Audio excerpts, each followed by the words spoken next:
Chemical City Double Reeds is a full-service double reed shop specializing in the sale of instruments, cane, accessories, and sheet music. Double Reed Dish listeners can enjoy free shipping with code DRDISH, all caps, no spaces. Visit them in Baton Rouge, Louisiana, or online at chemicalcityreeds.com. Hey, oboists! Have you ever found it difficult to sort out when and how to find a new oboe or English horn? Oboe Chicago streamlines the process, providing personal and professional consultation and a large selection of lovely instruments.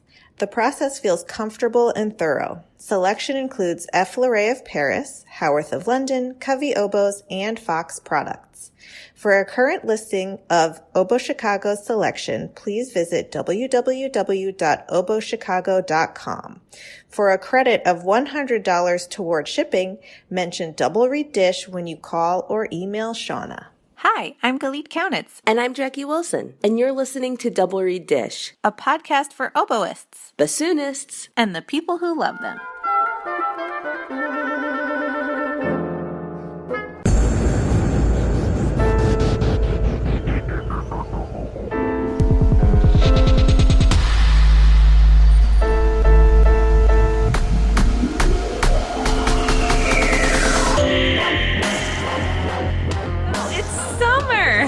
At least it's summer for me. I just got back from a wonderful vacation of eating myself stupid in Seattle.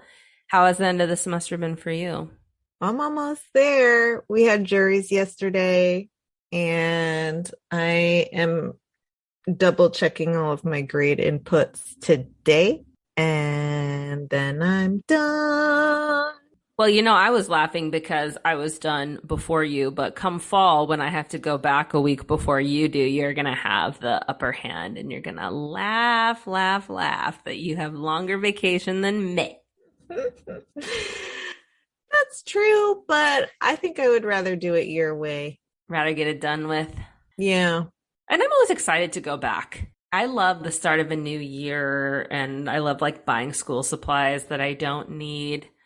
Wow, I have pens. I have pens all over every nook and cranny and centimeter of my home and office, but I should probably buy a new pack of pens.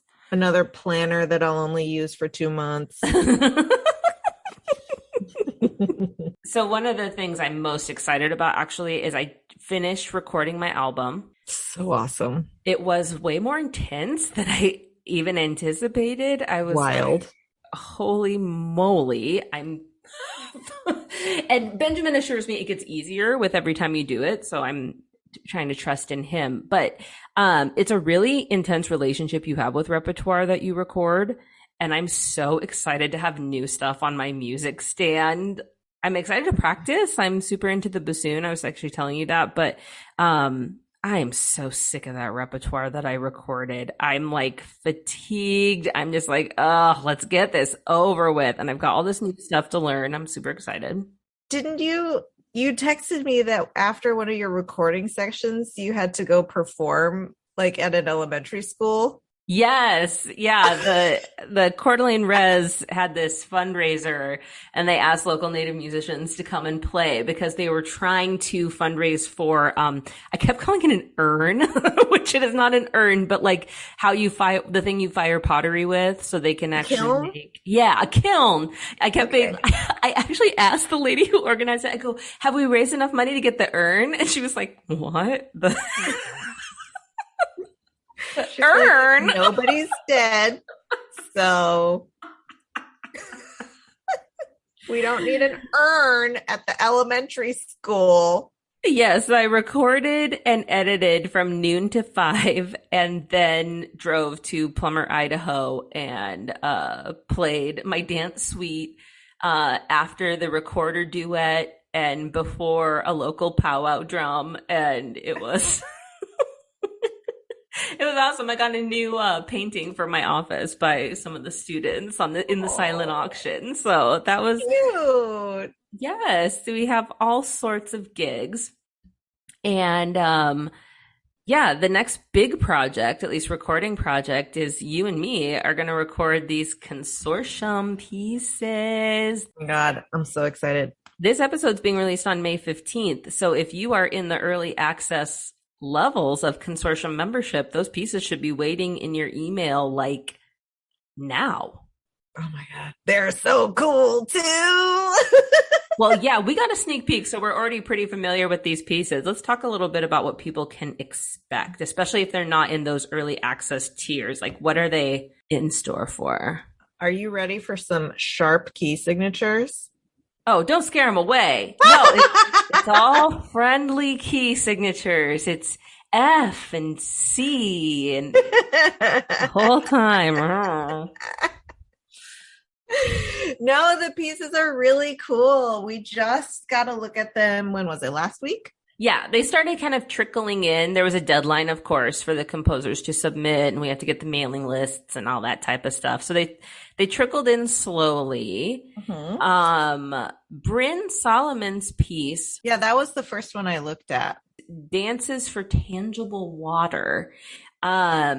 Is super cool. It's two movements, glacier, snow, and mountain stream, and then movement to all rivers run to the sea, yet the sea is never full. Total running time around 12 minutes.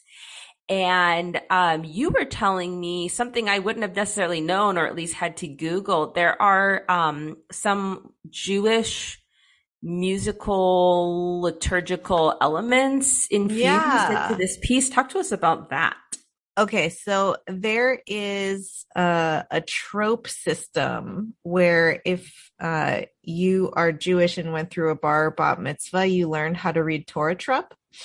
And it's basically like a chanting melody for every sentence in the Torah and the Haftorah. Mm-hmm. And so Bryn has taken that idea and is inspired. Let's see, it's in movement 2. There's a transcription of Kohelet 1:7 in the Trup system that Bryn has been taught. So it's going to be like a similar feel to the chanting of the Torah Trup. So I, of course, gave an amazing bat mitzvah when I was 12. Standing room only, a standing ovation. I read the entire thing from memory. So I'm going to put my own little spin on it, I think. That's phenomenal. I love that. And I love the, we weren't anticipating like the personal connection to these pieces, but that's like such a special element for you. Yeah, it's super, super cool. And I'm really excited to, get in there and make that sound like this thing that I know. Yeah. Yeah. Ancient thing that I know how to do. Yeah. Similarly, Connor Chee's trio for oboe, bassoon, and piano. It's a single movement. And in it, he gives brief notes. This piece was inspired in part by traditional Diné or Navajo music. At a surface level, the music perhaps does not sound inherently indigenous. However, the rhythmic, melodic, and metric underpinnings were influenced by elements of traditional Diné songs. Additionally, the piece is based on the interval of a fourth to pay respect to the Diné belief and the sacred nature of the number 4. And that's something that is kind of a through line through a lot of Native North American indigenous cultures is the sacred nature of number 4. The medicine wheel is based off the number 4, the 4 sacred colors, red, yellow, black, and white, the 4 directions, north, south, east, and west, all of that type of stuff. And that when you look at the medicine wheel, everything has to be in balance. And that's a nature on kind of the collaborative view of life and mutual respect and relationship. And so I was like, oh, yes. Although I did get a little bit of like PTSD to all that Villalobos fourths. I was like, oh no, fourths. We love thirds. Come on, give us thirds. But no, really, really beautiful piece. And I love all of Connor's music. I've commissioned other pieces personally from Connor, and I just am such a super fan of his music. I'm so excited to have a piece for oboe, bassoon, and piano for sure. Yeah, me too. And let's see, Kate Pukinskis wrote a piece for oboe, bassoon, and alto voice, right?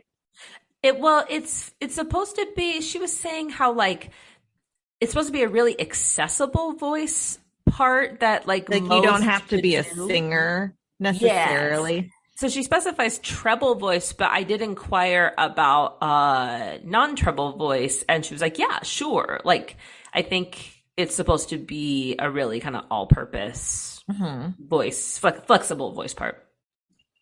Yeah, so it wouldn't have to be like a professional singer who would be involved in the piece. It could be just somebody who likes to sing, which is really cool. And the poetry that it's based off of makes me cry every time I read it. Every single time. Shout out to Kendra Leonard, who wrote this incredible poem, which is inspired by your and my friendship.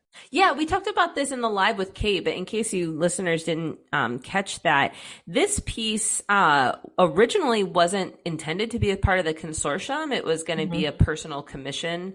We were actually applying for the IDRS grant, and then COVID kind of messed with that. And so we had decided to move forward with the consortium, and we're like, oh, obviously we have to include this piece. But it had already begun the conception process, and we'd already had several meetings with Kate and Kendra about this piece, and we all felt really convicted that our friendship and then also our philosophy should be imbibed into the piece. And so you really hear that in the poem, and it makes it really personal, kind of like an ode to friendship. I would love to see Double Reed Friends playing this piece together, and for it to, you know, have, again, like we were saying with Connor's piece, like a relational significance to it for sure. That's what we're learning through this process and like through the podcast, is that everything is about relationships. Yeah. I mean, can we talk real quick before we get to Mason's piece about the success of this consortium? Not to be like pat, but over 100 members total. Yeah. Over 100 people have joined this consortium.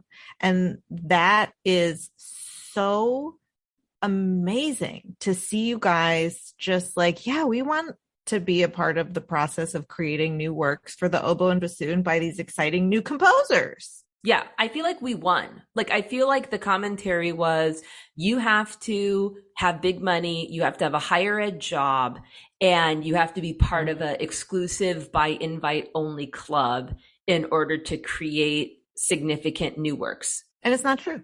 I feel like we collectively, us 100 plus, went, no, I've got $20 to chip in and I want to be a part of this process.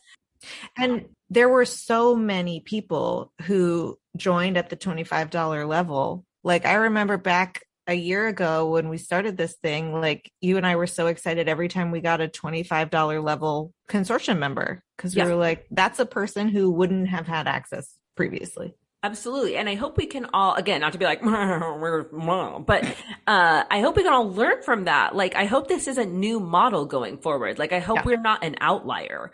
Like, please copy this. Please use this model. And like, let's have every single consortium be like this. And let's just create. Cause I love the subversive nature of us just being like, no, there is not a $300 entry point. Sorry. Do you want to hear a relevant and wild story? Yes.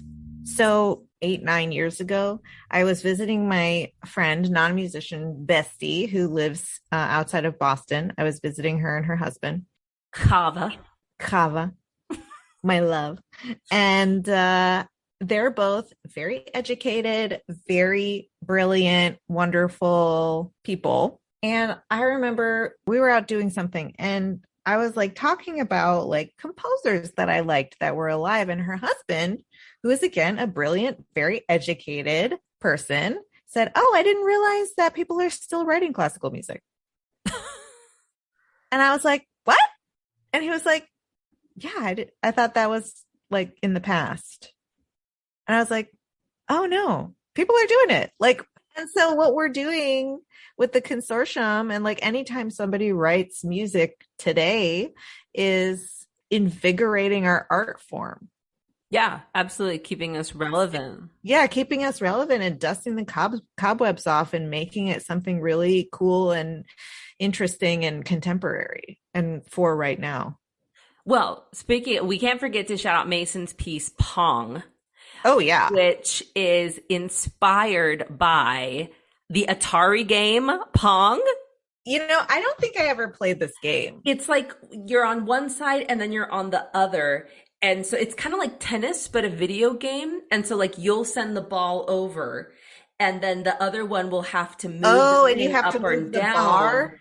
to kick it back and Do you forth. have to move the bar? Yes, I exactly. Okay, got it. Yeah. And so that's why when you look at her score, it's all these figures being passed back and forth. It's like the oboe and the bassoon are playing Pong. It's musical That's Pong. so cool. I said. So we got video games, we've got bat mitzvah application, we've got That's the right. sacred number 4, we've got friendship, and we all did it together. Thank you so much for being a part of our consortium. Oh, we You're love the you best. guys so much.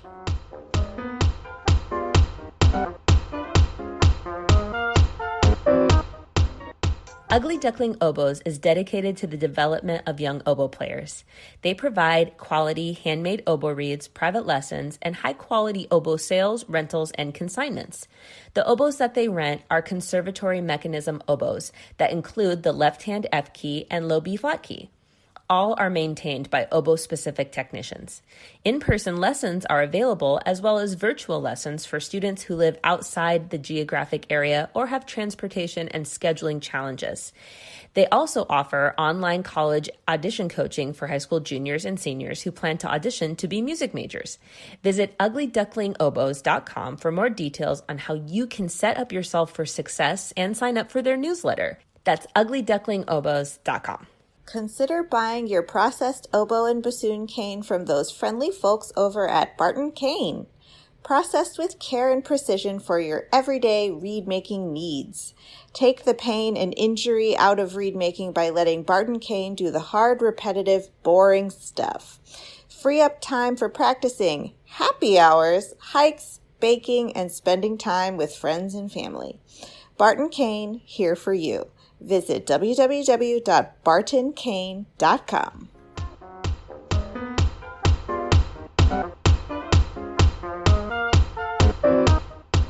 We are delighted to welcome to Double Reed Dish Cassie Pilgrim, Principal Oboe of the St. Paul Chamber Orchestra. Welcome. Hi, it's so nice to be here. Can we get to know you by hearing how you came to play the oboe? How'd you get started? Sure. I started when I was 10 years old, so I've been playing for about 15 years now, which is kind of wild. But I just started in 5th grade. It's like we have to pick a band instrument, and both my parents and my older brother had played instruments at least at some point growing up. But I was kind of a weird, dorky kid. I feel like maybe other oboe players can relate to that, just wanting to pick something that's different and quirky. I don't know what you're talking about. Oh yeah, of course, I'm totally normal.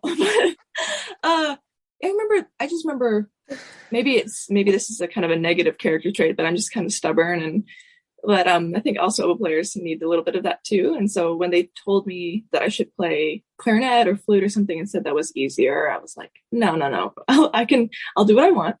And it's funny because then you go and you try the little beginner oboe and the dinky little reed, and I was like, this is so easy. What are they talking about? And now 15 years later, I'm like, no, that's so hard. So they were right, but I'm glad that I didn't listen to them, because I'm very grateful to be doing what I'm doing. I would love to know more about how you made the decision to become a professional oboist and kind of take us through your educational journey through being a professional. Sure. Yeah. It's just like, it's funny. I'm thinking about, I always knew what I wanted to do for a lot longer than seemingly like my non-musician friends in high school. It's like, it seems like I went to college and I already knew that I wanted to study music, and other people picked their major after they went to college. And so that was kind of different, but tracing it back exactly how far, I think I always had the passion from the get-go. I would be practicing like 45 minutes a day or something, even when I just started, or even more. And no one really had to tell me to practice. Maybe my parents would if I was like, procrastinating, but I just liked it was fun to me. I liked playing little songs, and I would bring them into band class and kind of like show off the little etude that I learned, and other people were annoyed by it, but I was really excited. And I didn't really have any other artistic outlets like that I could really hone in on. And so I was happy to do it and to get good at something. And so I had lessons and everything right away, but then, as I kept making progress, I wanted to keep being a high achiever. And so, doing youth orchestra and auditions and all that kind of thing. And I think by the time I was a freshman in high school and doing Atlanta Symphony Youth Orchestra, I don't know if this was the singular moment or just around that time, but I remember we played Mahler's First Symphony, or just movement from it, and I remember playing it, and I had so much fun because I would also go to orchestra rehearsals every weekend and see my friends. So it was like, oh, I can play music. It's really fun. I can see my friends all the time. Being in an orchestra must be so fun. Like, I want to do this. So I think something like that, where I realized that playing in orchestra, it's like a fun collaborative thing that almost like seemingly I don't even have to think about. Once you're in the zone and performing, it's more just about being there in the moment versus like if I were a writer or something, that I used to be able to. Used to want to be a writer and author and stuff, but I don't know. I liked the expression and the freedom of it. And yeah, I never really looked back from there. Was your, so you sound like an extremely motivated person and has always been, it sounds like. What? Of course, I am telling you only the positive stuff, not all my lazy stuff, but yeah. Were you always like intrinsically motivated? Is that something that just naturally lives inside you, or was there some amount of external motivation as well?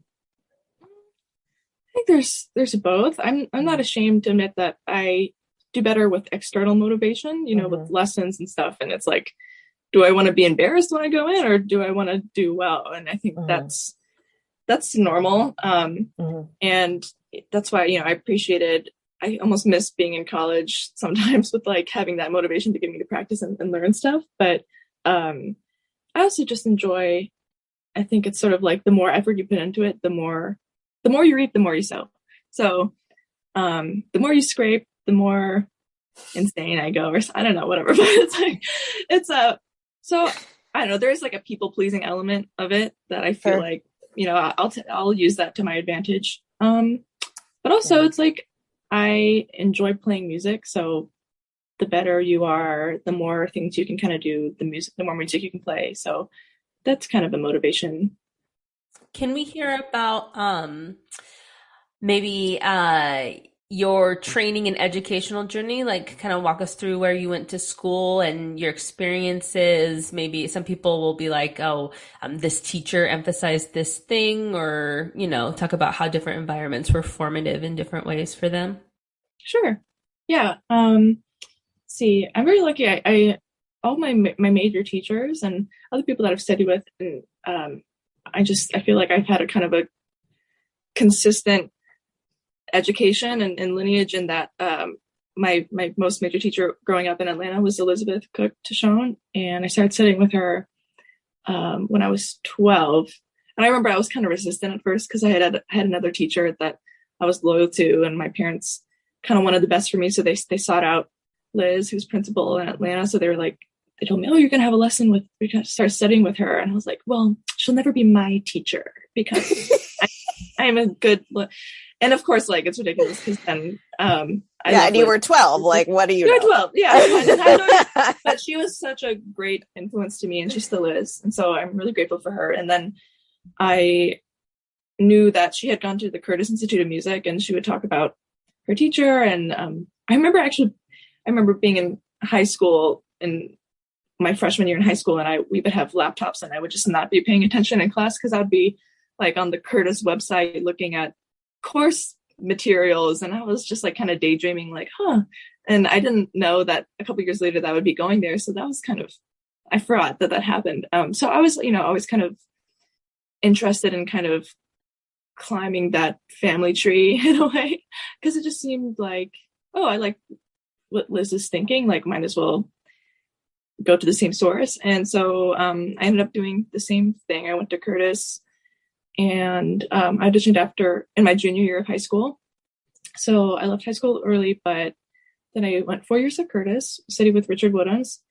And then afterwards, I did my artist diploma at Oberlin with Robert Walters, who also studied at Curtis with Mr. Woodhams. So it's sort of like I've never really had that much conflicting education. It's all sort of from the same vein, but of course, every teacher brings something different, and I got so much from each mentor. So, and I like kind of doing the same thing in the lessons that I teach and what I do, how I approach things, kind of just like the artistry and concepts that I learned really resonate with me still. So yeah, it's kind of cool to trace back.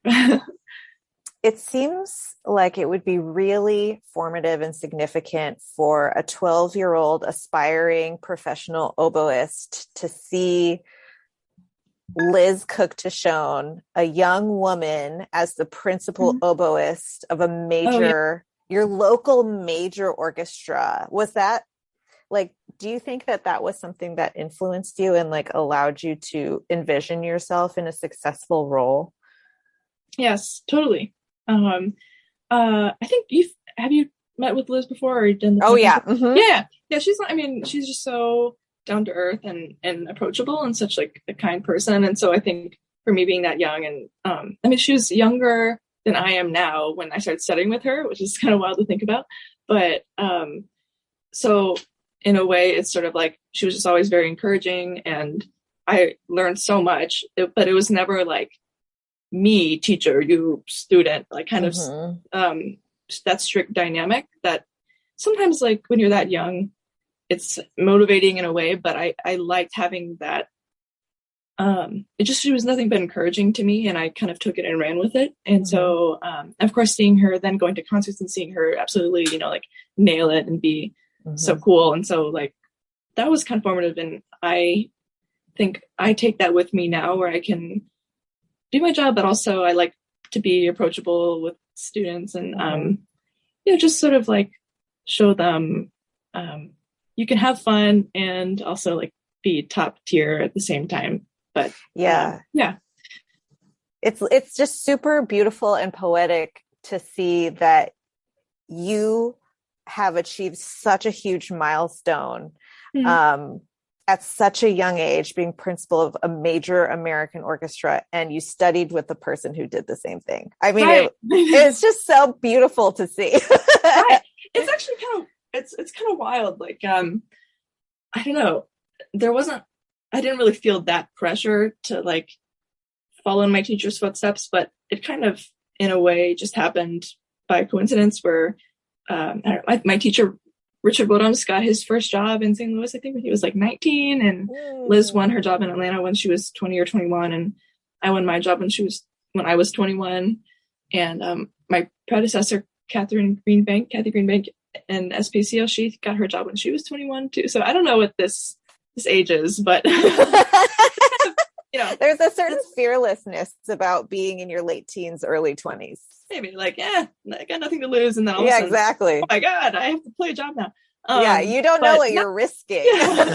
Not that it's kind of morally neutral. It's neither better or worse than getting a job later. And sometimes there's something to be said for like having more experience and versus learning on the fly. But I'm very grateful, and I always saw myself like that's what I wanted to do and play in orchestra and everything. So there's a lot of upward momentum, and now with the pandemic in the past couple of years, it's been a little bit interesting to kind of start my career off this way with kind of a lot of stop and start and never really finishing like a full season yet to date, which has kind of been strange, but it's all been good. Can't complain. Well, you mentioned Kathy Greenbank, and so I have a two-part question. Uh, Galit and I were talking, and at the 2016 IDRS conference, Kathy gave a master class, and there was a young woman from Georgia who played spectacularly. We're thinking that was you. Is that you? It was me. Yay, we were Wait, there. what? Oh, so you didn't know that was me? You're just like, you're wondering if it was. No, I looked at your That's so picture funny. and I read your bio and I said, "Do you remember that student at the IDRS master class, Kathy's No master way. class?" And she played so phenomenal, and everyone Yeah. was just like, "Oh my that's God, this so person nice. sounds so good." Yeah, That's everyone so was like, nice. she's Thank gonna you. go so far. Yeah. Oh my gosh. No, that's very kind. Thank you. It's funny. I mean, I had obviously looking back, it's like I had no idea. And I see like I think that someone took a picture and it's me standing next to Kathy, and it's like that's so wild because I think just a couple years later I took my audition. And yeah, so that was me. And that hadn't been the first time I met Kathy before. I met her once before that point when after my freshman year in Curtis, I went to spend several weeks with Ginger Ramsey down in Georgia because she just lives a couple hours north of me, and so I learned how to help make keys and stuff and burn my fingers for an entire summer. But actually I'm playing on an oboe now that I helped make the keys on for, so that's kind of exciting. But Cool. Kathy and her wife Laura came down for like I think gouger work or something or oboe adjustments while I was there, and so like I met her then, and we ended up shaving like matted fur off some random stray dog that they had found. That was like kind of my first experience with Kathy. Like I was like, well, it's Kathy Greenbank. Like I listen to her recordings all the time, and here I am shaving like ticks and matted fur off a small dog with her. And so she's also an awesome person, and again, very kind. But yeah, I had no idea. It's just funny to think about like the progression of events and everything. Yeah, it's very serendipitous. Yeah, and it's so special. Kind of like Galit was talking about with you and Liz, that this chair was passed from a woman to a woman. That's really special. So can we hear? And this answer may be long. That's totally fine.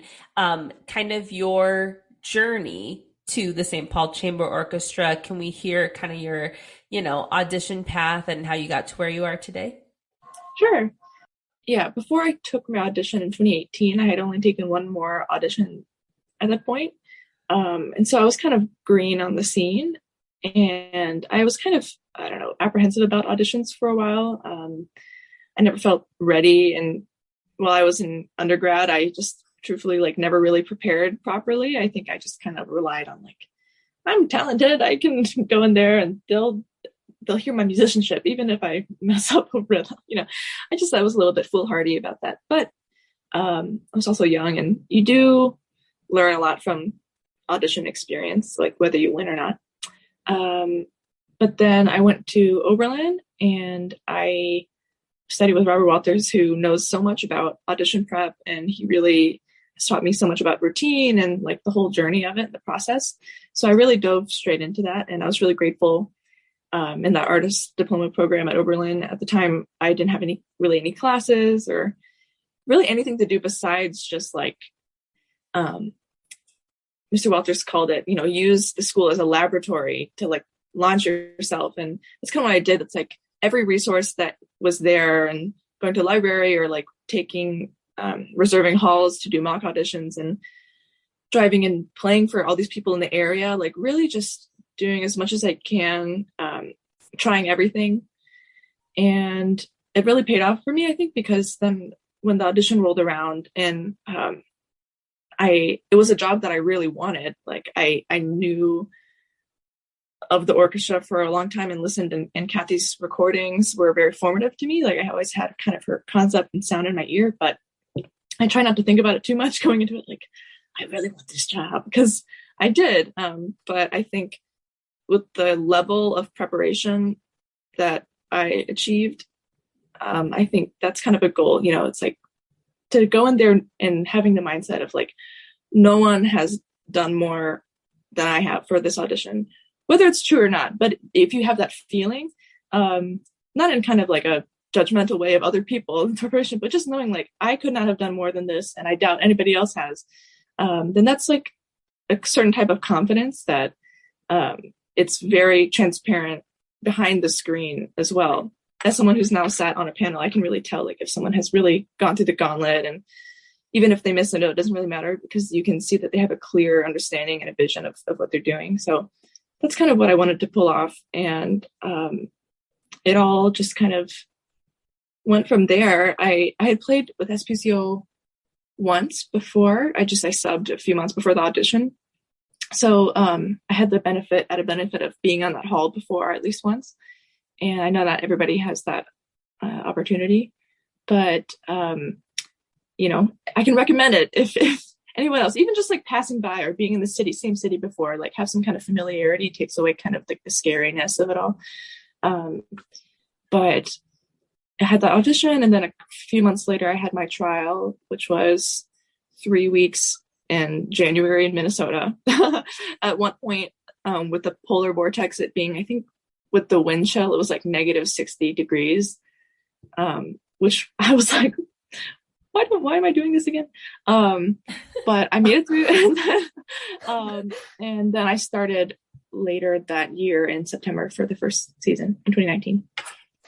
So my follow-up question is, how do you make a read in negative 60-degree polar vortex? I don't know. I guess you just say a prayer and kind of think about it too much. Yeah, there's like, I don't know. There's a certain for anyone on the coasts or anyone who doesn't live in the Midwest, like I know read making is difficult everywhere, and we all like have that shared bond, but just, you know, have a little compassion for us living in Minnesota sometimes. Because between like, you know, especially now in the spring, it's actually almost easier when it's always cold, because then your reads are kind of more working from day to day. But in the spring, it's like, it'll be 60 degrees and then it'll be snowing the next day and then rain storming. And so it's kind of like, what can you do besides you just try your best, you know? You do get used to it, I think. And I think there's a lot you can do to help. I have like a heated case and humidified read case and stuff like that, just to have any kind of consistency is good. But yeah, you just try your best. Would you be willing to share preparation techniques that you used to get ready for the audition that ended up really working for you? Yeah. Yeah, I did. Like I said, I went from maybe before that audition, not really, you know, I would practice a lot and try and do some mock auditions, but there's still so much uncertainty in my preparation that as opposed to when I was preparing for my SPCO audition, I really, I don't know. I don't know if I've ever worked that hard for anything besides that. Cause I had kind of the luxury of not having to go to classes or like another job that I had to deal with. So that was a privilege where I could just spend every day like, okay, this is what I'm doing for a couple of months. But, and a lot of my wisdom and learned practices I got from my teacher, Mr. Walters. But basically, I can't say enough. I think like I must have played maybe 20 or more mock auditions or, you know, several, and just every day to do as much as you can to really like learn about the music and intense score study and listening. And something that I did, which I didn't even really plan to do, but looking back, it was kind of a cool side effect is, I lived in Oberlin, but then I would go to Cleveland a lot for lessons. And that drive was about 45 minutes, which is coincidentally the same amount of time it would take for me to run through the entire list. And so I would always play mock audition. I would record it on my phone. And then maybe that same day or the next day, I would listen to it on the drive back and forth. And then, I'd listen to the whole mock audition and see what I needed to improve, then play like another one right after that. And every time, just like, even if you improve one or two things, it's just the journey and not about trying to make huge leaps and bounds, but that kind of like steady progress and just always kind of being objective, like listening to yourself all the time and just trying to improve something. That really, I think I learned so much from that. So I can't emphasize like, you should just record yourself as much as possible and, you know, maybe leave a day afterwards, especially if you're not feeling good about it, so you can be objective. Cause I know how painful it is to listen back and it's not as good as you want it to be. And almost like you want to stop doing it. But to do that and play for all sorts of people, it doesn't even have to be in a student teacher lesson. It could be your colleagues or whatever, just to get the experience of that. And also that when I went behind the screen for my audition, I felt like, it's kind of high pressure, but it shouldn't be any different than all those other times that I did it.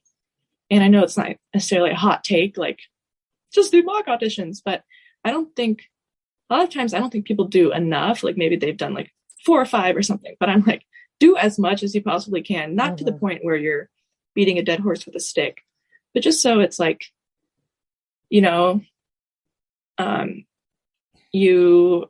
it's just like with any kind of little exercise. So you're not all of a sudden like you jog 5 miles and then you try to do a marathon like the next day. So it's kind of about that progress to that point.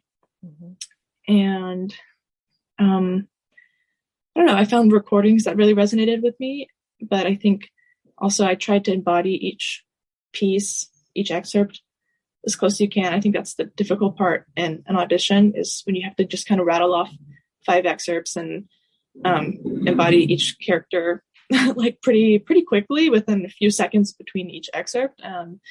So to that, I say also be able to like instantly from the beginning of the note, let the music already be present and start, rather than sometimes, you play a measure and it takes about a measure or 2 for it to kick in. And that's also very transparent from behind the screen to the panel. So even when you're on stage, it can feel like hours if you're not playing anything because it's just silent, but it really doesn't take that long. You can take the extra 5-10 seconds to like really think about the tempo and the accompaniment and everything just to get in the zone, because I didn't have any experience like on the job, but you can simulate experience with your preparation and your understanding of your point of view. So to feel like you've already been playing it for 10 years on the job, even though you know that you haven't. Just that confidence and doing any measures necessary to convey that confidence. And that's different for everybody, but not kind of being cocky or bravado or anything like that, but just sort of like a comfort. And that's kind of the biggest thing, because I think before that point, I was always just kind of like, it's the luck of the draw. And there is some of that, but I had to learn how to work, I think. And that's something that every musician and every person in the world kind of has to learn how to combine their talent and also their work ethic to like produce something. I think that's, can't really think of anything else. I love it. Yeah, you've already kind of referenced this, and so much of what you've said is already applicable. But now that you've been on the other side of the screen and are hiring people, can you talk to us about maybe what has been learned in that process and tips and tricks that you've gained from having that experience? Yeah. Well, first of all, the biggest thing that I learned, I think, from sitting behind the screen was like, sheesh, I'm lucky that I got a job. And I feel very grateful for that, because it's just, the reality is with auditions, it is just a hard process. It's like to please everybody is very difficult and nearly impossible. Sometimes it is impossible to please everyone. Like sometimes the majority will do. But and for SBCO, our process is a little bit different because we don't have, a music director or conductor or anything, which sometimes they have kind of a heavy vote. So we do have a panel and everyone's opinion is kind of equal. And, we do have sort of like a majority rules when it comes to advancing people to next rounds and whatnot. But that does make it difficult. And I think, of course, every orchestra is different, looking for something else, because I think from what I can tell from sitting behind a screen is there's objectively people that are good at their instrument, like good musicians, but sometimes just subjectively not a good fit for what we're doing. And that's like kind of, again, morally neutral. And everybody, I think, understands that if you go to an audition and people say this, but it is true. It's like, you're good. It's just like they're looking for something else. And I think I have to learn to accept that to a certain degree. But the things that are objectively good from behind a screen, I think is just people that have a point of view. And sometimes I'm not going to agree with everything that they're doing, but I can tell that they have prepared that and they understand the music in their own way. And especially if I agree with what they're doing, then it's something that really is immediately obvious, I think, versus somebody that is either just trying to not mess up, maybe almost like tentative, or playing it to just play it accurately, but without any sort of like risk involved. And I mean, I don't know. It's just so minute when we're talking about the differences. It could be you hold this one note, not out of time, but just like the most tiniest hair, a little bit longer, because that's where your expression is. You're like, this is going to be my moment, this on this little note. And as opposed to kind of just blowing past it, because that demonstrates like, oh, you're doing this for a reason. And I think that stands out to us because in SPCO, everyone's kind of also a soloist. And that's the kind of thing that differs from maybe other orchestras, where maybe they would just want someone to be out of the limelight, maybe, to just follow the rules. I don't know. But for us, what we're looking for is someone that has a point of view and ideas. And I think there's also sometimes there's a question that's thrown around that's like, do you want people to be musical or like accurate? And I've heard that before too. And I mean, I do think it's not mutually exclusive. I understand where they're coming from, where it's like, how much rubato do you take? Because are they going to be annoyed with that? Right. And to that, I just say, everything obviously with moderate taste. You don't want to be moving mad all over the place and doing things really out of time and losing just the overall sense of the rhythm. But again, just little things that you can do where you keep a steady pulse, but playing around with it to demonstrate that you can do that and you understand, like, it takes a lot of control and practice to sound uncontrolled or improvisatory. So I don't even remember what the question was. I've just been rambling. But I don't know. My point of view, my advice to anyone taking auditions is just, there's going to be so many people that are coming and playing. And of course you want to stand out, and you don't want to stand out by doing something like wrong. But you just want to stand out by saying like, I can play everything accurately. And I also, here's a little something extra that I can do that I think you're going to want to listen to this. And again, it can be something as small as like a little more vibrato on this note, a little extra time on this note, or a particular articulation that you choose. But it's the little nuances that really make a world of difference. So obviously stick with like, you have to have good time and intonation and tone quality and everything too. But beyond that, when it comes to standing out, it's just kind of the little things. So that's my advice. I love to ask about reads. So would you talk to us a bit about what's important to you as a reed maker? What do you look for in your reads, and how do you choose which reed is going to be the one for you for a concert? Oh no. This is kind of, I'm in the throes of like, it's kind of horror season in Minnesota, making read this up. But you're still always going for the same basic principles, I think. And at this point in the season, sometimes I'm just trying to survive. But ideally, when I have time to really try to make a good read, then I just think comfort is the most important thing. And that means something different for everyone, because some people find harder reads or lighter reads more comfortable. But I think I aim for something that will allow me to be flexible and not worried about what's going to happen. So comfort in terms of like, there's definitely a pitch floor, there's a stability about it. But sometimes if it's too stable and doesn't really like, there's no leeway in either direction, then it's also uncomfortable because you feel like you're kind of in a brace or something like that. So I know I kind of aim for reads tend to be maybe on the medium side rather than the heavy, not too light, because I need something to blow against. And just enough vibration where like I can achieve more nuances that way. I feel like if it's too hard, or it's too light, then you kind of have to make up with it with your embouchure, I feel like, so it doesn't kind of go wild.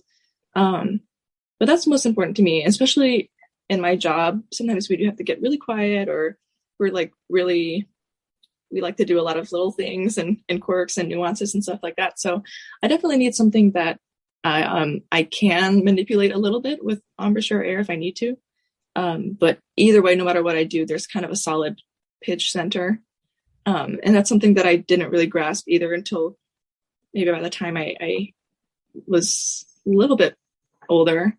And I think making reads, especially like an undergrad or whatever, it's you have to kind of get worse before you can get better. To unlearn bad habits and learn new ones that you're bad at achieving yet, and then kind of figuring it all out. So it all kind of coincided nicely by the time I took my SPC audition, where I kind of finally managed to have a read that was like pretty stable yet vibrant enough where I could have a lot of variety. And it used to seem like an impossible thing. Like, you mean I can have vibration, but also like if I let go of it, it's not going to go crazy. And that's always what I try to go for. But especially here in the winter, anything too hard and closed will just be impossible when it's like negative 10 degrees outside. So yeah, I'm a fan of vibration. And I did study in Curtis and the whole Philly school and stuff like that too. So that's kind of what I know. But it's just whatever people can feel comfortable in. I don't think you should ever play on a reed and if it, like feel like you're having to blow into a brick or something like that, or like hold on to a straw, and just because you feel like you're supposed to do either thing. I think it's like whatever helps you feel just confident on it. Can you give us like a Philadelphia reed style 101 for those who may not know? I'm scared to say anything. I just feel like there's always a certain level of vibration. I think people hear that like thin tip, short, thin tip. And it's almost like people would like, who wouldn't agree? Nobody wants like an inch long, thick oboe reed tip either. But I think that's, that's what I was kind of saying is getting bad before I got better. It's like I got to Curtis and then you hear the words like short, thin tip, like maximum vibration, like a lot of vibration. And so then my reads were kind of wild and I would have to I learned how to play with this sort of like, people would try my reads and they're like, how are you doing this? And just because I think my embouchure made up for a lot of it. And then I just had to learn how to balance it better. So I do think that's still a good principle, like a thin tip that will allow for lots of layers and vibrations. And then also balanced enough where it can take those vibrations and channel them into like a controlled setting. But yeah, something like that where I think short thin tip and kind of allows you to have almost like not a buzziness, but just layers to it rather than like a singular tone. And when I think about that, I think about like old any recordings of my teacher, Richard Woodhams, and it just seems like there's so many layers to it. And I know that his reads always had this sort of vibration where like, no matter where you put it in your mouth, it would vibrate in a way that it would kind of just let the oboe ring. And I think that's a good principle too. I love that. Can we hear your thoughts? Maybe philosophy is a big word, but what makes a great principal oboe? Or that's a big responsibility in the orchestra and the woodwind section. And so kind of your approach to playing that role within the ensemble.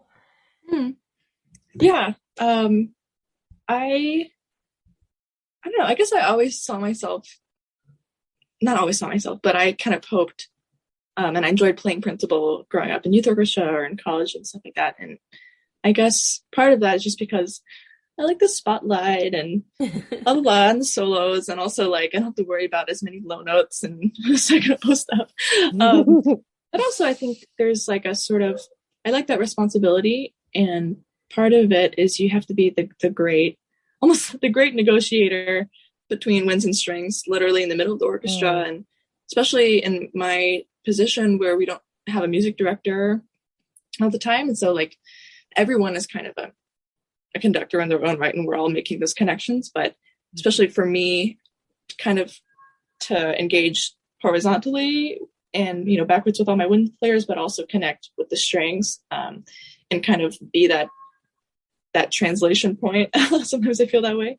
And to be kind of aware, I think obviously everybody has to be aware, but I think principal oboe, like, to really, it's sort of the heartbeat of the orchestra, I feel like. And, you know, maybe just because I'm an oboe player, and obviously I go to an orchestra concert, and of course I'm going to pay attention to the oboe player, but even without it, and I feel like I've heard other people say this too, but to just go to orchestra concert and listen to a piece, and then when an oboist comes in, it's like they grab you.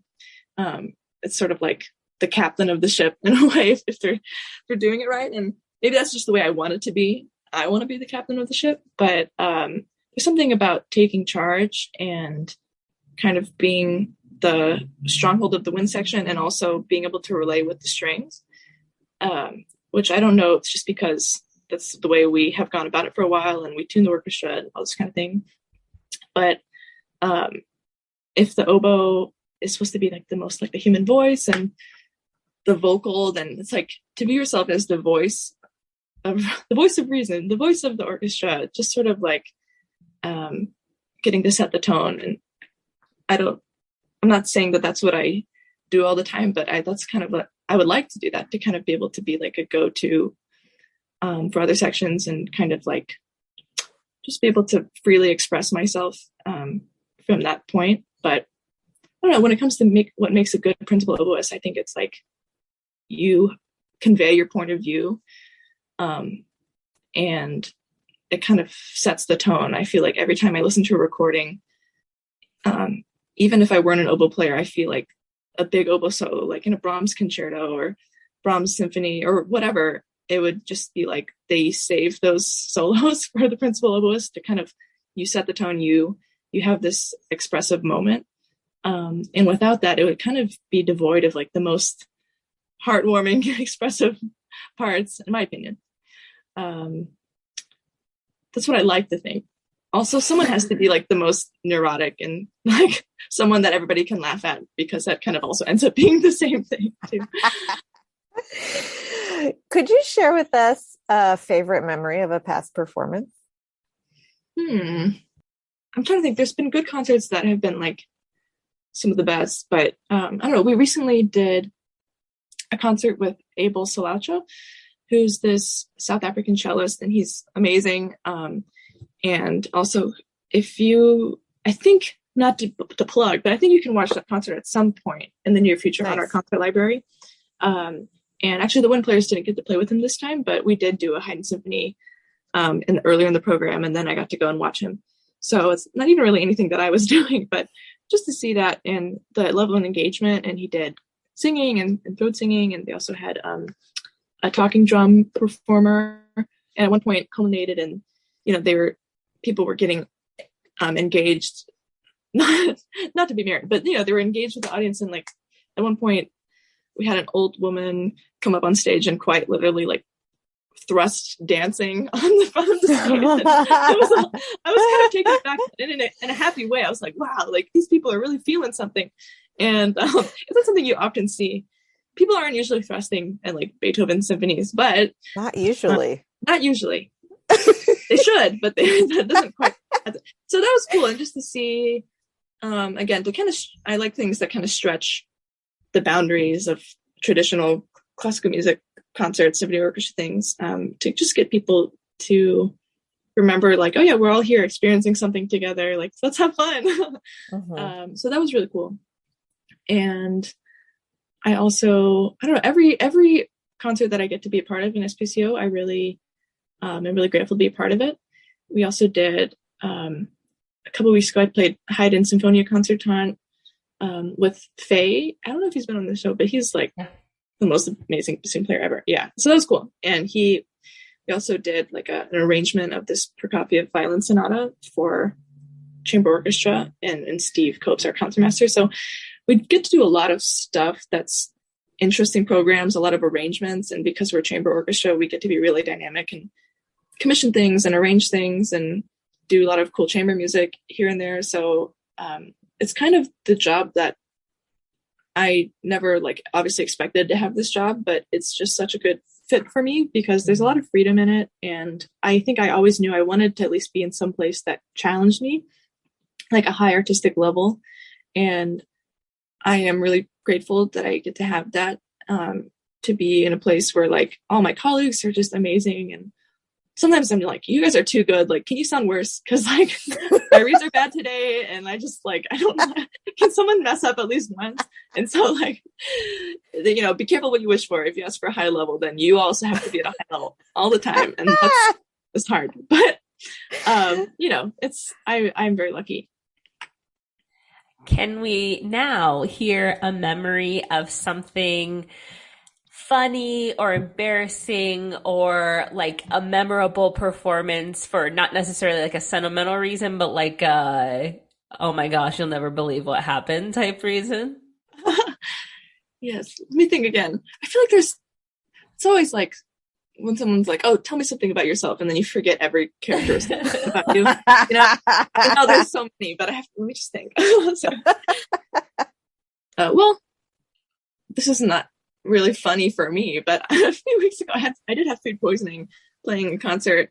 And it was live streamed. It was our musician appreciation concert. So if you watch that and you think I look a little green around the gills because I spent the whole day throwing up. And so I was like, oh my God, do I call out like just a few hours before the concert, or do I risk vomiting on stage in front of like everyone watching online? And so that. And luckily I found out, like, you wouldn't think it, but even just a Mozart symphony, you know, the last movements where you kind of just has to play sustained whole notes, something like that. That's like the worst stuff to play when you have food poisoning, because it's just a constant engaging of your core or something. And like this, and I was like, oh my God, I wish I played a string instrument, because they don't understand. Like, having food poisoning is always miserable, but when you have to play the oboe and always, like, I don't know, engaging your abdominal muscles and like blowing air.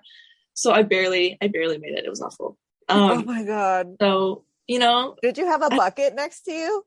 No, I didn't really have a game plan. I was just like, it'll be what it is. And it was fine. I think, like, honestly, I just didn't have anything left in me by that point in the night. But I think it was just, sorry, this is gross. You can edit this out. No, we're keeping it. But besides, so, you know, if you've ever been there, know that I feel you. It's a particular misery. And people said that I sounded good. They didn't know that I was feeling that way. So I appreciate that.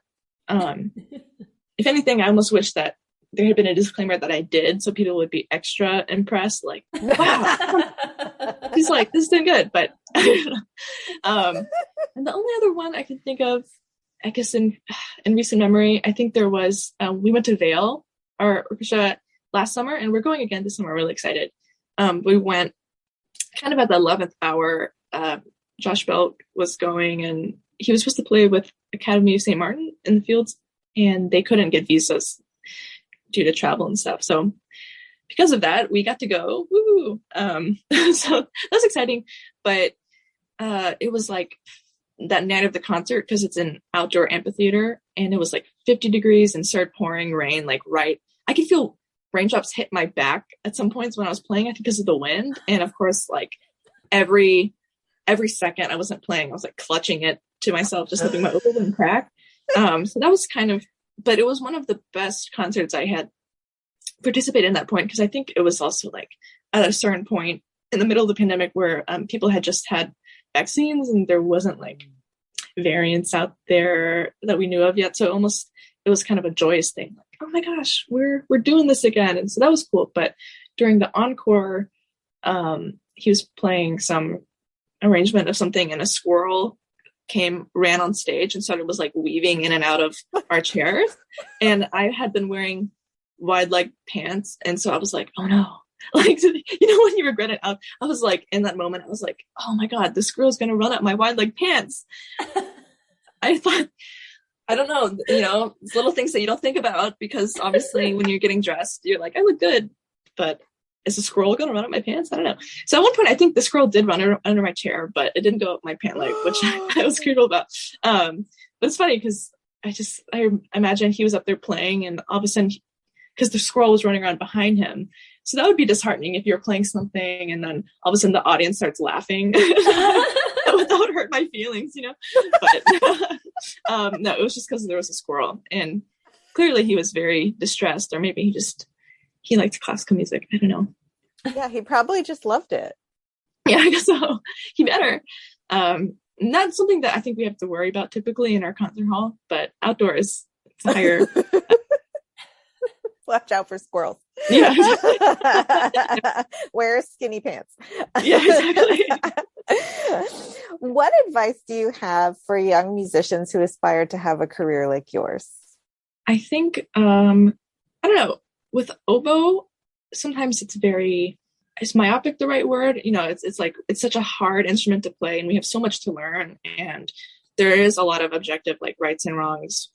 Like reed making, you just kind of want to get in the ballpark with a lot of things, and just trying so hard not to sound bad. And I feel like that's ingrained from us from the beginning, like, oboe sounds ugly, don't do that. And then I think it trickles down to the point where I think I've taught some college lessons here and there, and even when you get to a high level, like at a conservatory, and clearly you have skill, I think I can see a lot of people still kind of a fear of sounding bad, and that presents an actual physical, like, tightness in the body. I can see that, and that could lead to injury too. Like, when you're kind of playing in a tortured way and like wrestling with every fiber of your being with the instrument and the reeds and all that, and it actually, I feel like it's counterintuitive, but stuff like that, when you have the skill and you know that you can do it, like, sometimes you just have to let go. And for people who are still acquiring skills and learning how to play the oboe and stuff, then you really want to be diligent and practice really hard and focus, and kind of try to get like a consistent education, and not I think that helped me, just could have not having conflicting opinions all the time. Mm-hmm. So but at the same time, I think when you get to a certain point, particularly when you're in college or trying to figure out who you are as an artist, then you do have to let go just a little bit and trust that you know what you're doing some, because then you can start to go for things and present an opinion and allow you to be more flexible and have more variety in your playing. Because I think the fear of sounding bad also artistically hinders people from, it's like, I'm like, oh, can you crescendo a little bit more? And it like increases by 0.01% or something like that. So it's like, I think also, it always seems like changes that we make in our playing are always way bigger. And I feel like even I'm trying to get people to just like, when you're practicing, try to sound really ugly for a second and then dial it back 2 notches, and then you'll kind of hit where you want to go in terms of trying to sound bigger dynamics. And so it's like, really don't be afraid to sound bad, particularly when you're practicing. Obviously, I understand when you're in a concert, you gotta do whatever it takes to sound good in that moment. But trying to, obviously we want to sound good, but understand that sometimes you do have to sound bad to sound good. And just not being afraid to try different things, and kind of just breaking out of that kind of like fear mindset, because then you get into the whole like, are you playing the oboe or is the oboe playing you? And honestly, at this point, it's like sometimes I'd rather just sound bad than have to like, have a breakdown over like trying to sound good, because I also find sometimes when I am struggling a lot, like my reeds are bad and nobody knows that my oboe feels out of adjustment and I'm a victim and nobody understands me, and then I go in and I kind of play and I'm kind of miserable, and people say like, wow, that sounded really great. And I'm like, what? So also, it's never quite as bad as you think it is. If you just try your best to express yourself, I think that goes a long way. And if you're not expressing yourself and you're struggling with the oboe, then what is the point? Like, you're just being miserable for what? So I think even if your reeds are bad and you're struggling, always just try to play with a point of view and try to make the most out of the music. Because again, like, why else would you do what you're doing? Why would you play this godforsaken thing if you're not gonna like have fun?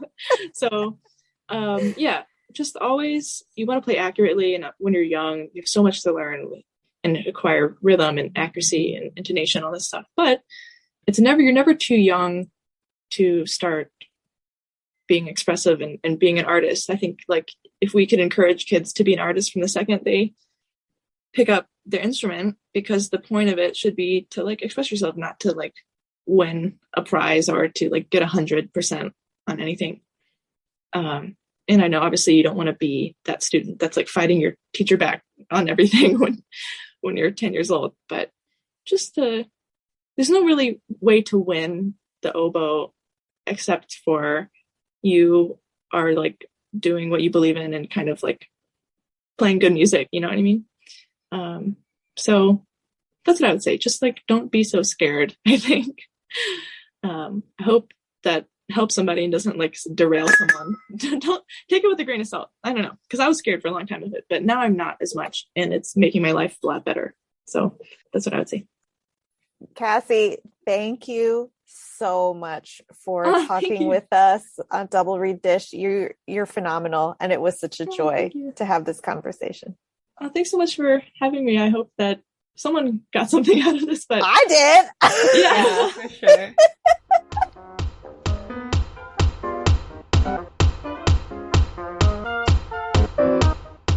We hope you enjoyed that interview with Cassie Pilgrim. Please remember to follow us on social media, rate and review if you have the time. We really appreciate it when you do. Galit, who's coming up on the next ep? We had an awesome interview with Seth Krimsky, principal bassoon of the Seattle Symphony. Jackie, let's end this nerd parade. Go make reads.